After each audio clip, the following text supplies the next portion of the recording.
10:15. So here I am.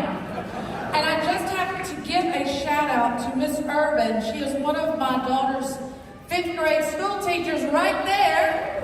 And I want to tell you, those products you gave me, I believe, are the reason that I'm able to be here.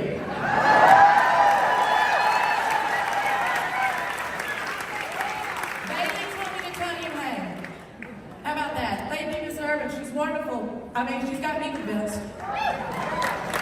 Alright, so I've got a limited amount of time to share my journey with all of you. But this is a pretty beautiful, large crowd. I like to take a survey, and just if you would show me if you're a fan of football, raise your hand. All right, hey, leave them up, interactive session. Who that?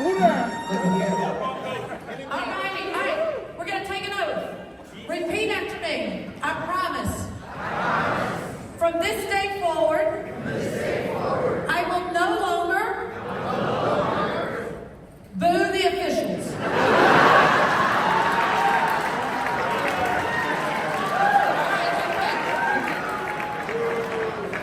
There you go, there's always that guy. Hey, at least 1 year. Don't boo me. My digits are 53 on the back. I'm not that age yet, but with the Life Vantage liquid collagen, maybe you won't even tell I'm 50, right? But yeah, 1 year, I used to tuck my hair. I don't anymore. I'm able to have my hair in a ponytail so you can identify me a little easier. Just don't boo me for 1 year. All right, let's start this journey. Everybody wants to know, like, how did you get into football officiating and what keeps you motivated, Sarah? And I'm going to tell you, I have learned it's me. And what you guys do, you better be the one that motivates yourself. And if you're not, you better check yourself at the door.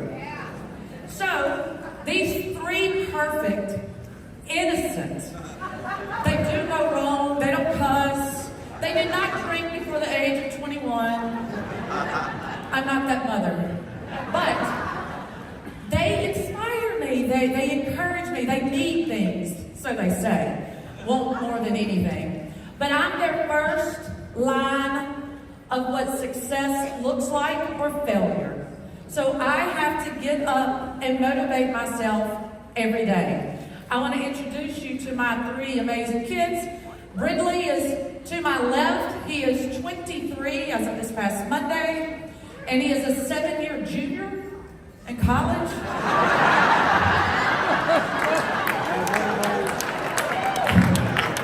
They call it a super senior. He's a baseball player and COVID and then eligibility, and I'm like, I hope you're at least working on your master's. No, he barely passes English, you know? But he is a shortstop at William Carey College University there in Harrisburg, Mississippi. When I played basketball, it was William Carey College, and I still want to say it that way, but it's William Carey University. And he's just living life and loving doing what he's doing, and it's fun to watch him. He's playing in Thomasville, Georgia, but I decided I would come here to Nashville with you guys.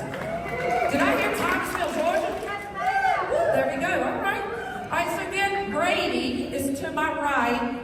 His face says it all. Can you guys understand me? I have a little southern drawl. Love it. And in the South, they say I'm paying for my raisin.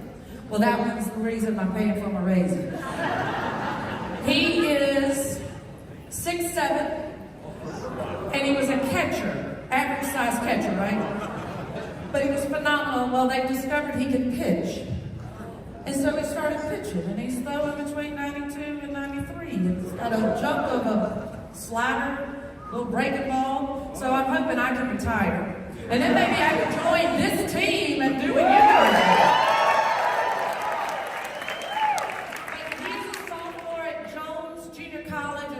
Mississippi, and he's playing a doubleheader tomorrow, but I heard that the SEC tournament's here, and I'm a die-hard Kentucky Wildcat fan. I have to say hotty-toddy too, because my kids love Ole Miss, but I'm going to stay here and go to the tournament, and then get up in the morning and drive all the way to Ellisville, Mississippi to catch his doubleheader. All right, the beautiful young girl, I've already mentioned her. I would say, yes, she's my daughter, not my granddaughter. I had her later in life. And when I took those 5 pregnancy tests early 2012, they were all positive. I'm almost 39 years of age, and it was a shock to the system. But she is absolutely phenomenal. And what I love the most about her is she is just as beautiful on the inside as she is on the outside. It is. But I'll also tell her she will be the reason I don't go to the nursing home. She will keep me. My boys would have shipped me off. You know, those dog dogs was considered. All right, so seriously, you're the one that has to motivate yourself. There are things in your life that maybe inspire you. My journey, take a look at this picture. If you're trying to figure out which one I am, I'm the one that's standing behind number 31 with a bad perm. It's the reason you gotta accept the fact that some days you're the pigeon and some days you're the statue. And clearly I was the statue in this picture. I don't know why my mom allowed me to leave the house looking as such. But I am blessed that my mom and dad are still married 57 years. I don't know how in the world, yes. I don't know how in the world she's managed to do that. She's your typical Southern Baptist school teacher, did everything. She cooks and cleans and she can sew, and I don't do any of those things. And then my dad is he's almost 80, but he's just your grit, drive, no excuses. And he raised me to never to depend on a man for anything. And I think, hey, you know what? He cringes now when I say that. I said, but it was true. But I think I took it to heart because I can't keep a man. But that's a whole other session. Sports was a part of our life. That's just what we did. My immediate family, if we weren't playing the sport, we were watching it. But my extended family, my mom's oldest sister, she's 84, phenomenal basketball player. She played at Peabody, I believe, is from Nashville. And so she was coaching at the time Dallas Baptist University when I was in 5th grade. But the amazing thing about her, she won the first women's NCAA title, basketball title, in 1971, and that granted her the honor to coach the U.S. World Team in 1973. They played in Moscow, Russia.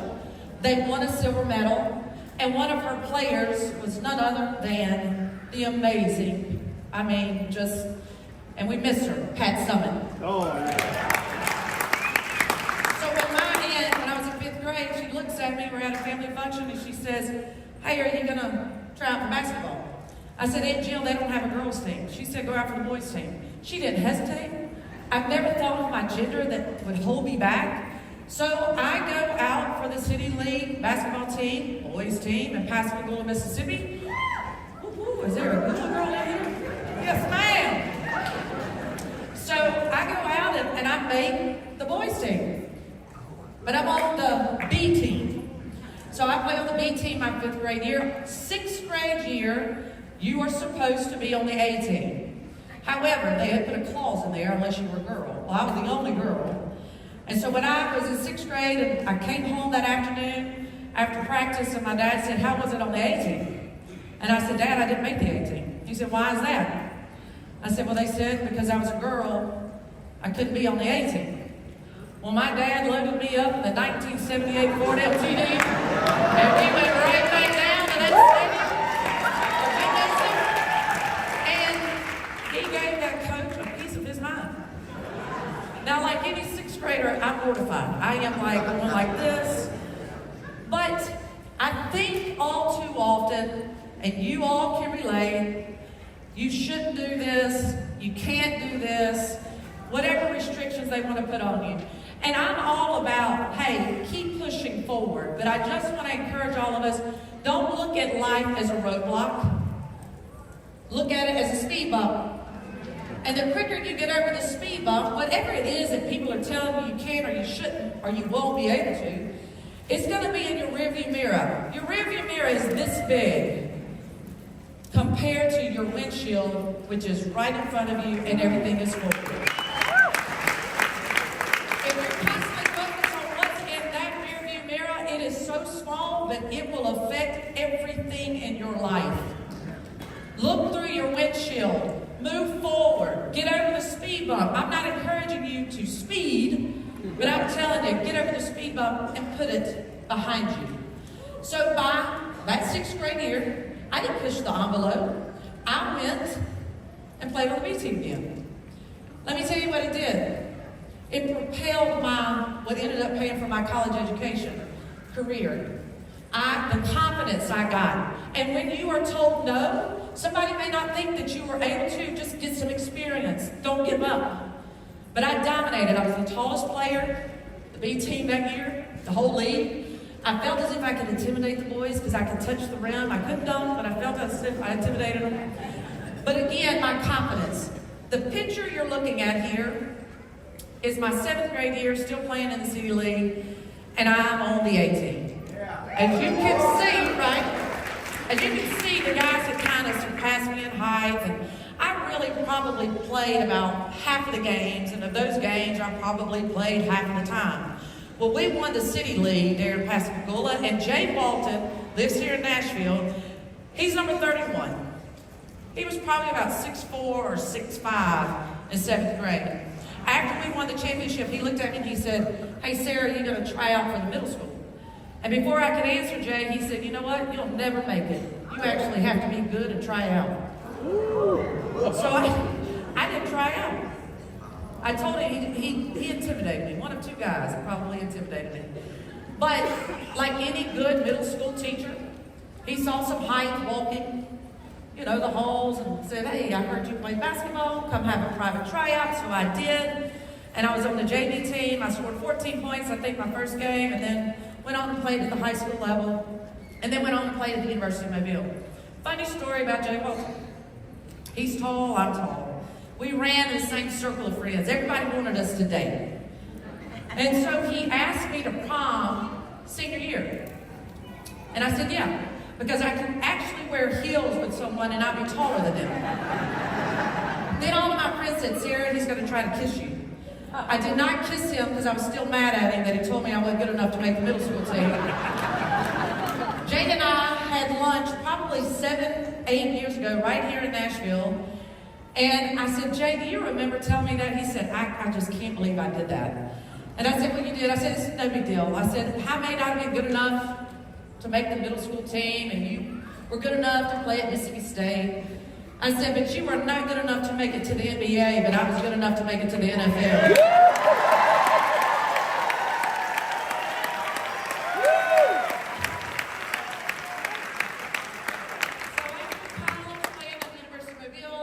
I go on and I'm playing in a Baptist church league. As y'all can tell, the first and only girl, has been a part of my entire life. I have an older brother and a younger brother. I was the only girl.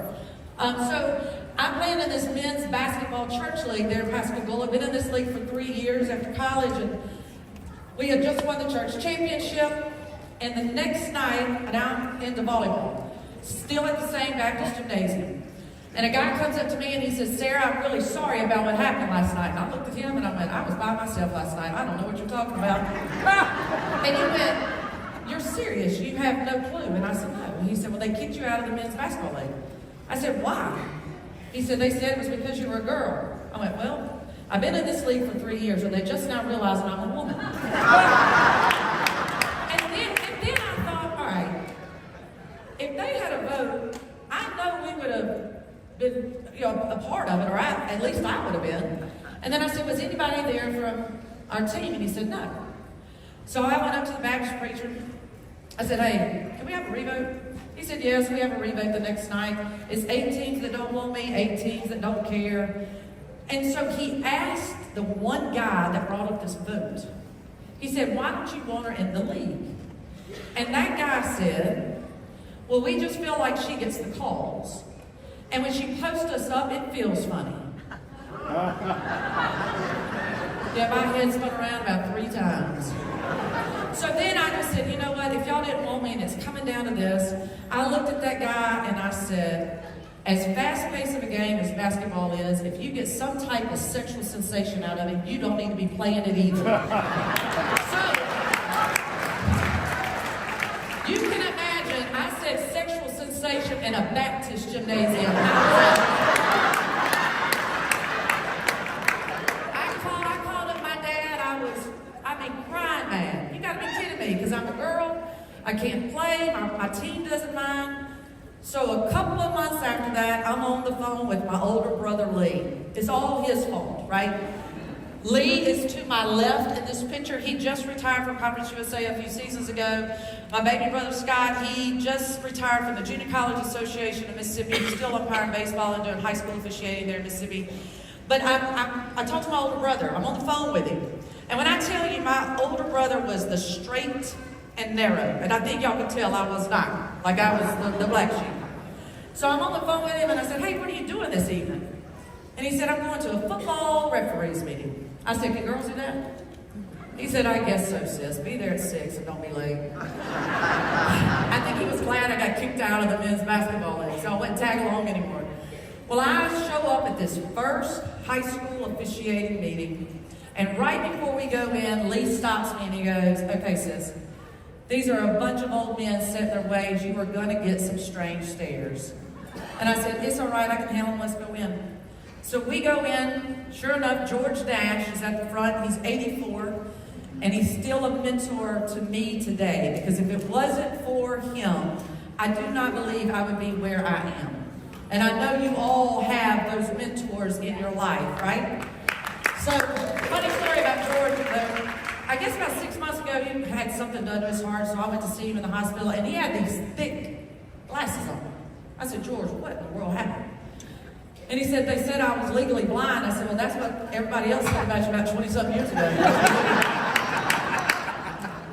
So when I walk in, George Nash is talking to another official, and he stops, and sure enough, he watches me. So to break the ice, I just said, hey, is this where you become a football referee? I cannot repeat what George said, but then he said, I guess so. I sat there, and I went, you have got to be kidding me. These guys actually get together and discuss rules, play scenarios, what-if situations. I'm like, ain't no way. Because when I was a player, I hated the officials. And truth be told, they probably hated me. But I was so intrigued that they took such pride in what they were doing. And I wanted to be a part of that, to be able to give back to the sport. Then my competitive juices started flowing, and I thought, all right, I don't have a clue about the game of football. And I'm certain there's still people who think I don't have a clue about the game of football. But I dug in deep. Every night that I could take a snap, I was. Saturday morning, it'd be jamborees in Hurley, Mississippi, from 7 a.m. to 1 p.m. And I think we took off on Sundays. But I officiated at the high school level for 10 seasons. I had those two boys during that time. And the crews that I were on, their wives made me a maternity referee top. It was awful. It had lace on it and everything. But I'm thankful because I worked the clock whenever I was pregnant, and that way I wouldn't lose my eligibility for the next season to work the playoffs.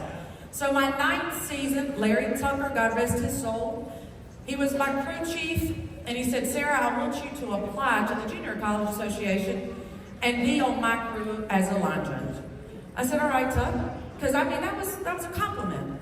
Just like in anything, you start at the grassroots and you work your way up, and junior college was the next. And nobody even thinks about, I wasn't thinking about D1, the NFL, what? And so a couple of weeks after that, I said, hey, Tuck, I'm going to send in my application. He said, don't do it. I looked at him. I went, wow. Do you not want me on your crew anymore? He goes, that ain't it. He said, the assignment secretary said, don't bring him that BS. He would never hire you because you're a woman. And I looked at Tucker and I said, well, God made me this way and I ain't changing it. And I can just tell you that if you don't want me on my merit, I'll take the class.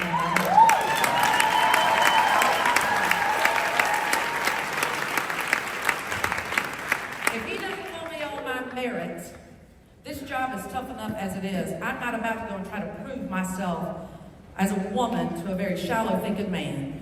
So, my 10th season, I told the crew, hey, I'm going to give it up after this year. Ridley had started playing organized sports, and I just felt guilty leaving on Friday night. And they all told me, Sarah, don't do that. You're going to regret it. Well, lo and behold, what I thought was my last game was a state championship game there in Jackson, Mississippi. And 4 days later, I got a phone call from an NFL scout that was scouting officials. All right? I didn't know these people existed. I didn't know they were out there. So he calls me up and he goes, I just want to tell you, I was not there to scout you. And he said, and I didn't realize you were a woman. And I went, I don't know if that's a compliment or not. But of course, he had my attention because he had NFL behind his name. He said, your field presence is what separated you. All right?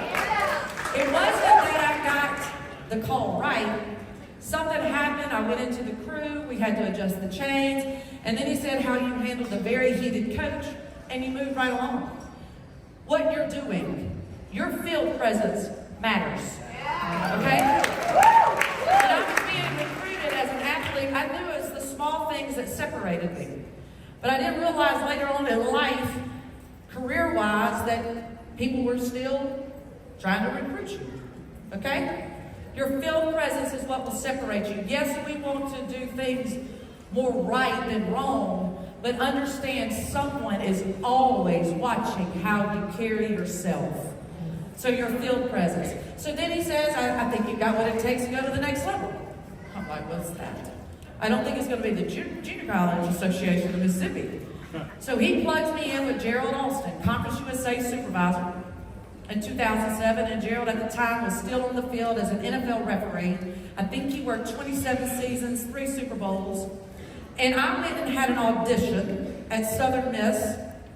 And a few days after that audition, I get a phone call from Gerald Alston. I've never spoken to the man. I've never seen the man. He's never seen me. Wasn't on any social media. So I answer my phone and he says, hey, walk me through this play that happened at USM. So I did. And Gerald hired me over the phone, sight unseen. I joke with him now, of course now, but I said, all right, I knew you were old. But, see now? I mean, you're going to make history, hire the first woman, and you have no clue that I can work. He said, Joe Haynes, the NFL scout, he said, he's never referred an official to me that wasn't able to work. And then he said, when you answered the question, you did not lie or make an excuse. So I knew that your character was in check, and that meant you would be coachable. Do y'all feel what I'm saying? So he hired me over the phone, but he fails to mention, and this is what blows my mind. 2007, we're still having to suppress hiring a minority. To this day, we still are.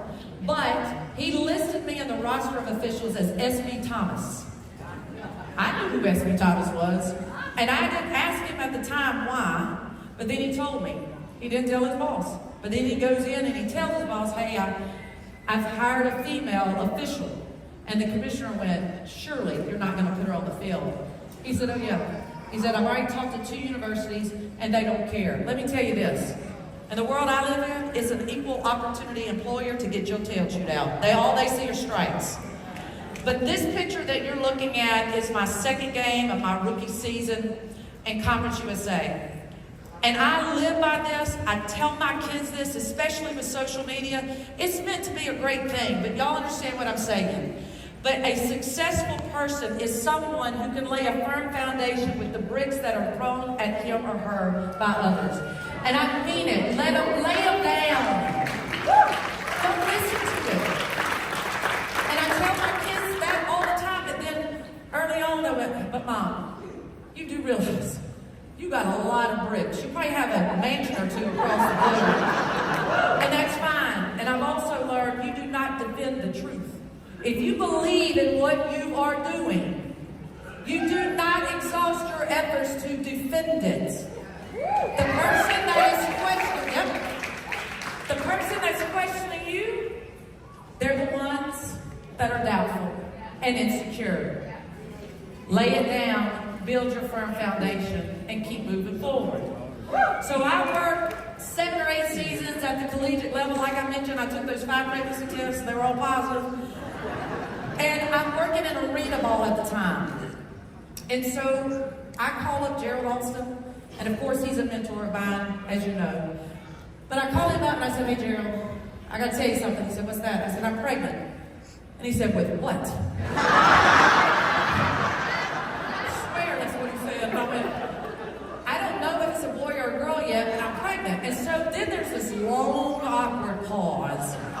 And I go, did you die? And he said, no, I'm trying to figure out what we're going to tell the assignment secretary for the Arena League is why you're going to miss the next few weeks. He said, we're going to tell him you have a high ankle sprain. I said, all right, Gerald.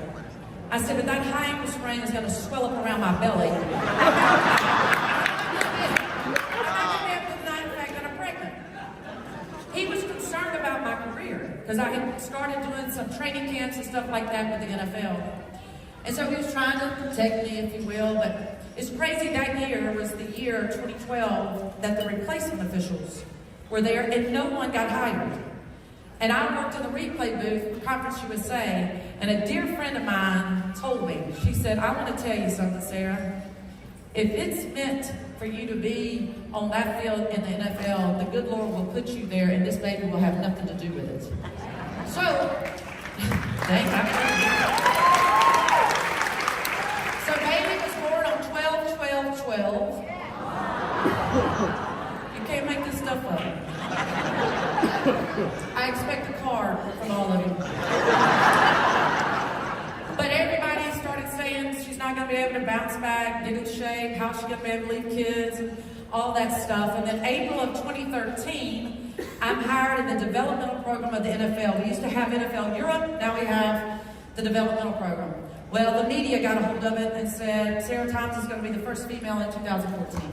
And then I was like, can we just pump the brakes? I haven't taken a snap last season or this season. And so I work in Conference USA, and then at the end of that season, I worked the Senior Bowl. And so there were some supervisors that were pretty vocal, not to me, but vocal that I didn't belong. And how was I going to keep up with the speed and athleticism of the Power 5 players that make up the majority of the NFL? Because Conference USA is considered mid-level. Well, lo and behold, Senior Bowl, there's a defensive end, number 55.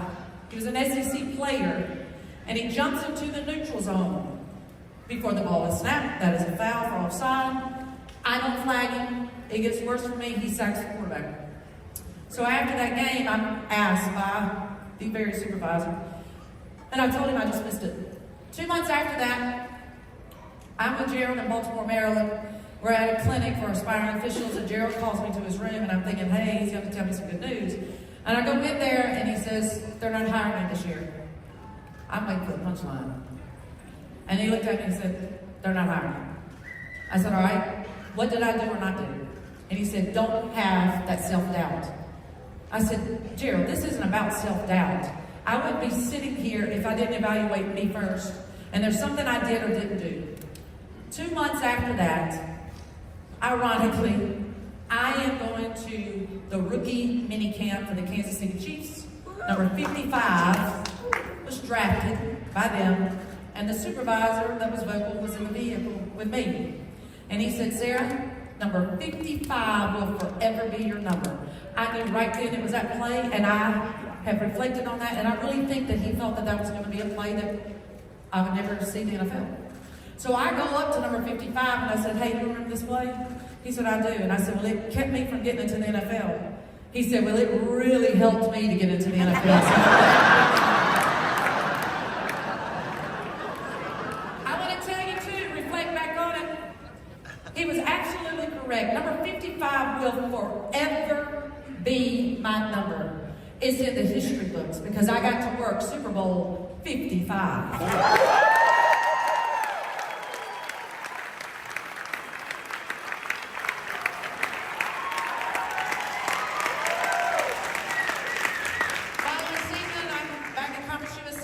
April the 8th, 2015 at 10:57 a.m. Central Standard Time, area code 212 calls, and it's Dean Blandino. And he says, Sarah, I want to welcome you as one of 9 new game officials to the National Football League. Welcome to the NFL.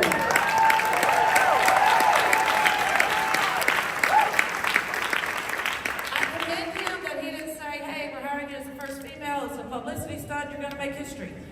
No, I'm glad, and I tell him every time I get to talk to him, thank you for just saying I was an official. And this quote is on my back porch. Be yourself because everybody else is already taken. Truly. When Gerald hired me, he told me I needed to tuck my hair. So I did. I was a little miffed about it. I didn't tell him then. But I didn't have anybody that looked like me. I didn't have the female mentor. And Gerald was a white male that was being scrutinized after every game he worked, and he knew if I walked out there with my ponytail out or whatever, that why isn't she in the kitchen? You know, that would be the stereotype that would happen. And then he said, and you need to wear little or no makeup. I said, well, you were across the line there. There will be cameras, and I will have makeup on. In 2020, more females are getting into the world of officiating in football, and they were wearing their hair out because we all had the fitted hats, and I just thought it looked unkept. And so the league called me and said, would you wear your hair out? And I said, yes, if you give me an adjustable hat, I'll put it in a ponytail. So 2020, they sent it. And I am telling you, there's something about it that just makes me feel so free. And I love it. I'm going to tell you, I've learned a few things with this, and I'm going to wrap it up. How many times, especially what you guys do y'all feel like you got to prove somebody wrong? Don't you? Stop. Stop. That line will never end. As soon as you check one off, there's a new line leader. You will exhaust yourself in what you're doing. Instead, I encourage, challenge you to prove to yourself you belong where you are. Don't worry about anybody else. In 2011, when I was interviewed by the NFL, one of the supervisors asked me, Sarah, what's going to happen when you get hit? So I looked at him. And I said, I hope your concern is for all the officials. Because I'm bigger than some of the men that you've hired. I'm going to roll this tape, and you're going to see what happens with Sarah Thomas. I don't get hit, I get trucked by two players. It's a balmy 29 degrees in Green Bay, Wisconsin. Late in the fourth quarter, very one-sided game, and Kyle Rudolph hits me. I think it hasn't been the same since. Bradford has to scramble.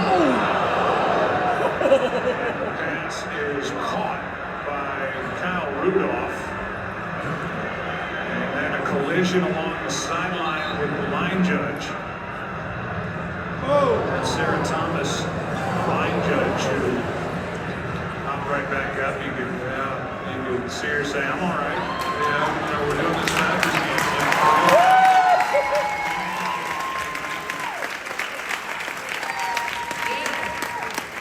Every time I see that, it just makes me so mad. Like, how did I get hit? And then I look like I'm looking at one of my kids going, you didn't mean to knock mommy down. I'm all right.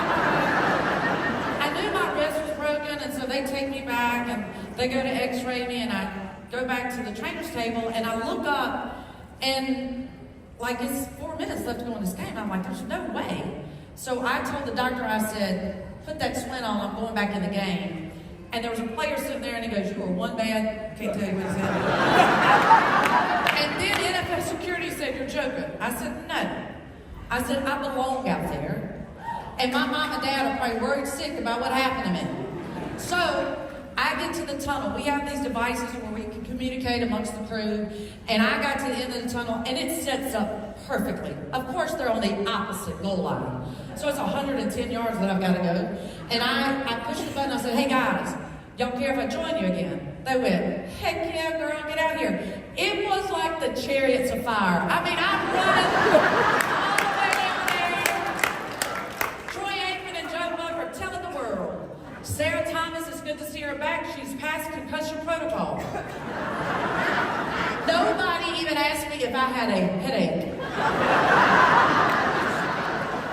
But I knew I belonged out there. I wasn't thinking about what they asked me. But the funny thing is, you know, it's Christmas Eve, Kyle Rudolph. My kids said, hey mom, you all right? I said, yeah, I just have breakfast. Well, you do know that you got run over by Rudolph on Christmas Eve.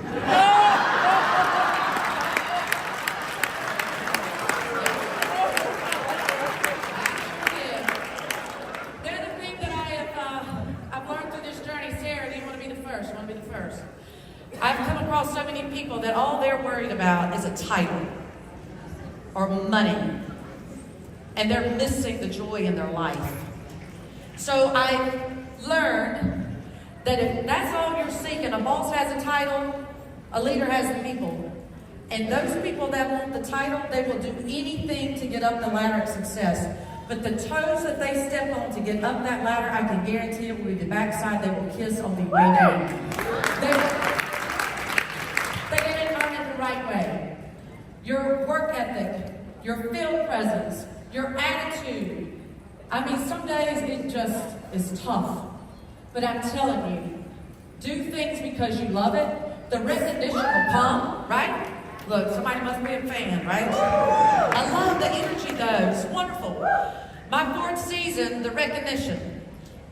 Ron Tolbert called me up and he asked me, he said, Sarah, he said, I think you would probably prefer to work a playoff game, wouldn't you? I'm like, yeah, of course. He said, well, congratulations. You're going to be the down judge in the Patriots-Chargers game. And I said, I am on the field. He said, yeah. I screamed like a girl, right? But the recognition will come. It may not come when you think it should. But I said, when you're doing things because you love it, it'll all fall into place. All fall into place. This is my rookie year. I can't believe that I got this picture. It's the very moment. But you see, I'm the rookie official in the middle of the guys. The veteran is on the outside. And so I didn't get in the middle of it. I saw it developing, so I went to try to head this off. Well, then they engulfed me. And I thought for the first time, I'm about to get seriously hurt. So I throw my hands up, and I start yelling. Somebody said I used my mom voice. And a guy in the white, he went, we've never heard a woman's voice out here before. They stopped. They stopped. But I looked at the guy in red, and he had those Nike red contact lenses, and I thought, Lucifer has entered the building. Do what you're doing because you love it. Success only comes before work. In the dictionary, you know this quote, but believe it. You've got to put in the work. And comparison is the thief of all joy. All those people that are telling you you shouldn't do what you're doing, they're comparing themselves to you. And what did I say about them before? They're the ones that are insecure and doubtful. Don't compare what you have to someone else. If you're leading a team, stop it too, because you're robbing your team of their joy. Start with number 1, always. All right, we're going to have a little fun here. All right? Simple math. I am from Mississippi. We like to keep things simple. So these are words that we use on the daily. Work, home, and we're trying to get to 100%, okay? So here we go. Lazy, 64%. I hate it. It should be like 6, but that ZMY I carry a heavy weight. Success, 89.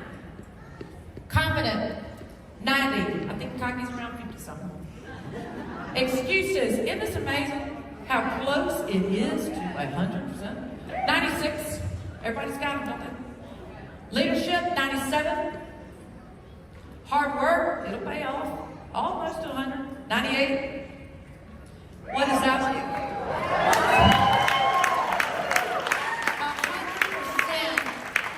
100%. It matters. Your attitude matters. Let's have a little more fun. Just go a little further. Motivated. We got to keep motivated. 109%. Confident men, 122.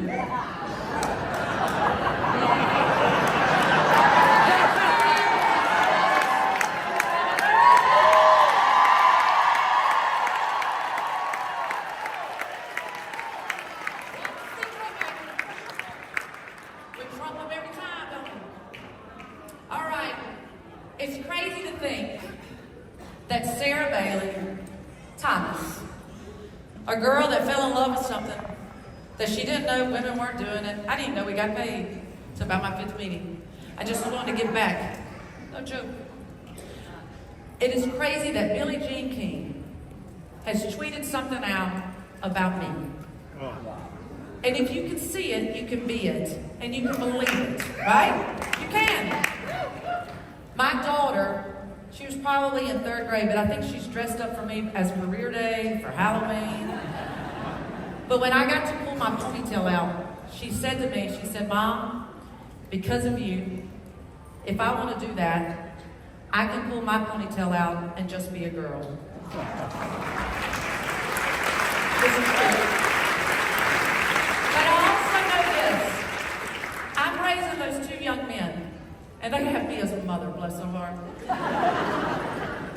But they're going to encounter even stronger, more confident, more driven, beautiful, successful girls and women. And I tell them when they get married, and she's working as hard as you are, so help me God if you call her up and ask her what she's cooking you for dinner. You got me? Never stop believing in what you're doing and yourself. And thank you all for having me. Keep